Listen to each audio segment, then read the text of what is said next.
Salam sejahtera, ini pengakuan Zahid Hamidi yang kita tunggu-tunggu. Kita bersyukur kerana Zahid Hamidi makin hari makin hebat, lantang dan tetap pada pendirian beliau.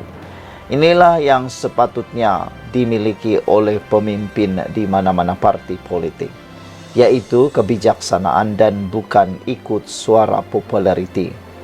UMNO dijangka akan lebih berkubur kalau bukan Zahid Hamidi yang menjadi presiden kepada parti itu. Kerana dapat dilihat ramai pemimpin dalam parti UMNO yang seakan-akan seperti lalang, hanya ikut yang populariti, tapi kadang-kadang populariti itu boleh membunuh parti anda. Isu yang popular itu seringkali mungkin baik untuk dilakukan, tapi belum tentu dapat menyelamatkan parti terutamanya UMNO. Hari ini Zahid kata ada wakil pembangkang mahu jumpa, tapi Zahid kata tak nak dipatuk 2 kali. Wah, syukurlah kerana Zahid kini sudah serik dan sudah sedar bahawa UMNO pernah dipatuk ular 1 kali. Presiden UMNO Ahmad Zahid Hamidi mengatakan ada wakil daripada parti pembangkang yang meminta untuk bertemu dengannya dan Perdana Menteri Anwar Ibrahim bagi membincangkan usaha membentuk kerjasama dalam menghadapi pilihan raya umum ke-16 akan datang. Bagaimanapun, Ahmad Zahid Hamidi yang juga pengerusi BN berkata dia masih belum terbuka hati untuk berjumpa dengan wakil parti berkenan. Ada delegasi yang datang mahu jumpa saya dan Anwar. Saya tidak terbuka hati lagi untuk jumpa mereka, katanya. Saya pesan jangan dipatuk ular yang sama untuk kali kedua di tempat yang sama, katanya di lapor berita harian. Dia berkata demikian ketika berucap merasmikan mesyuarat perwakilan UMNO bahagian Tebrau di Dewan Taman Ada Haid di Johor Bahru malam tadi. Sebelum ini, Zahid menafikan ada pertemuan tidak rasmi dengan pemimpin PAS bagi membincangkan kerjasama untuk menghadapi pilihan raya umum akan datang. Ini selepas Ketua Penerangan PAS Ahmad Fadli Sari mendakwa terdapat beberapa siri pertemuan bersama dengan pemimpin utama UMNO untuk membincangkan kerjasama bagi menghadapi PRU 16. Pada 8 Julai lalu, Zahid menyatakan pendiriannya untuk tidak bekerjasama dengan PAS selagi Abdul Hadi Awang kekal sebagai presiden parti itu, dengan mendakwa kerjasama mereka dalam Mufakat Nasional MN sebelum ini dikhianati oleh PAS sendiri. Mengulas lanjut, Ahmad Zahid berkata, walaupun UMNO mahu berunding, mereka perlu memastikan parti itu berada dalam kedudukan yang kukuh terlebih dahulu. Kalau mahu berunding, pastikan kita kuat terlebih dahulu. Ini the art of negotiation, katanya. Kalau kita lemah, orang ajak berunding, jangan pergi, katanya. Dalam perkembangan berkaitan, Presiden UMNO melahirkan keyakinan bahawa Johor akan terus menjadi simpanan tetap Barisan Nasional berbanding negeri lain, dan terdapat banyak tugas dan tanggungjawab berat yang perlu dilaksanakan dalam mengekalkan kedudukan berkenan. Sebelum ini, Sabah adalah simpanan tetap BN, tetapi sekarang sudah hilang. Ada beberapa negeri lagi yang menjadi simpanan tetap sebelum ini. Saya percaya, kata Zahid, jika kita menangani isu perpaduan sesama kita dan isu memulihkan semangat baru di kalangan akar umbi, insya Allah dalam PR. Salam sejahtera, terima kasih karena bersama dengan saya di Nazilin Unity Channel. Sebelum ini kita digemparkan dengan berita kononnya ada himpunan anti Anwar Selamatkan Malaysia 2.0 yang bakal diadakan di Tambun. Semalam Anwar Ibrahim kata, betulkah ada? Dia pun hairan, bahkan Anwar Ibrahim kata, kalau ada pun tak apalah. Begitulah ciri-ciri Datuk Seri Anwar Ibrahim yang memang paling dibenci oleh musuh beliau kerana beliau tidak mengambil hati tentang apa yang berlaku. Sepanjang politik Anwar Ibrahim, memang dapat dilihat beliau ini bukan seorang yang pendendam. Kalaulah dia pendendam, pasti ramai sudah yang meringkuk di penjara. Tetapi Anwar Ibrahim kata, tak apalah kalau ada pun. Namun demikian sehingga ke waktu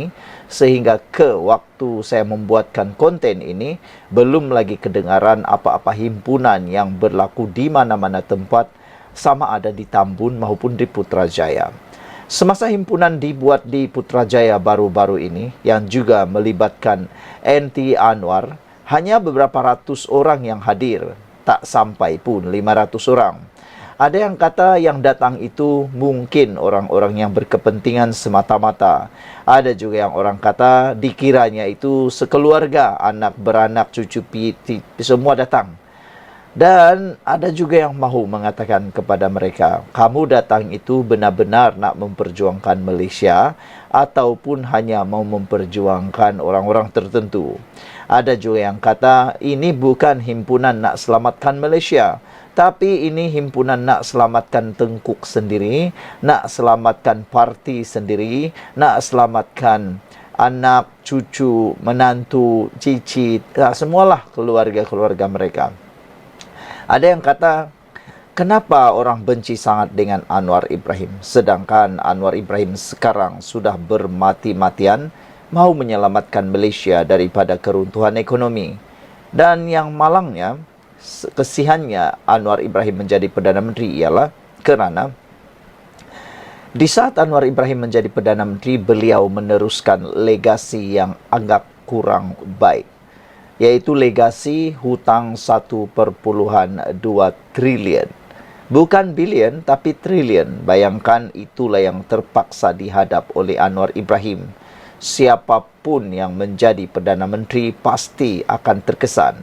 Dan kita bersyukur kena mempunyai Anwar Ibrahim. Saya fikir kalau bukan orang seperti Anwar Ibrahim yang menjadi Perdana Menteri, entahlah, kita pun tidak tahu apa yang akan jadi dengan negara Malaysia yang melaungkan, yang melalak Perikatan Nasional Pembangkang tu. Anda cuba terangkan siapa Perdana Menteri Anda yang Anda nak sokong masuk jadi Perdana Menteri nanti. Adakah daripada PAS, daripada Parti Bersatu, maupun daripada parti-parti yang lain? Adakah Muhyiddin boleh menjadikan negara ini sekali lagi gah seperti yang Anwar Ibrahim lakukan? Pada bulan Julai tahun ini, begitu banyaknya kemenangan demi kemenangan, pengiktirafan demi pengiktirafan diberikan kepada Malaysia. Namun saudara, saya rasa himpunan anti Anwar yang mau dibuat di Tambun itu mungkin dah anak tirikan atau tidak dilayan oleh rakyat, tiada yang menyertai, ataukah telah ditunda atau dibatalkan. Hal ini kerana semalam pihak berkuasa iaitu Polis Diraja Malaysia telah pun menyatakan bahawa himpunan itu tidak menepati syarat. Dengan kata yang lain, himpunan itu adalah himpunan yang haram. Pihak polis juga telah menyatakan bahawa jangan sesekali ikut, nanti anda dalam hidup yang bermasalah pula.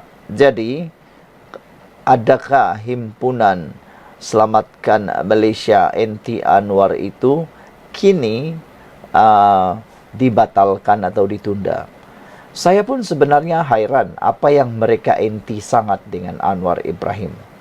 Kalau Anwar Ibrahim ini pernah sakau duit rakyat, pernah curi duit rakyat, pernah terlibat dalam konflik melibatkan kewangan negara atau apa-apa sajalah, bolehlah anda mungkin NT dengan Anwar. Tapi tak tahulah, bila ditanya mereka sebenarnya pun kurang tahu apa yang sebenarnya mereka NT kepada Anwar Ibrahim. Jadi kalau anda benar NT kepada Anwar Ibrahim, silalah tulis 1 hingga 5 senarai mengapa anda NT dengan Anwar. Kalau itu pun anda tidak boleh penuhi sebanyak 5 tu, berhentilah NT Anwar kerana mungkin hanya mendatangkan dosa kepada anda semua. Jadi adakah benar himpunan NT Anwar dibatalkan? Kita jumpa lagi.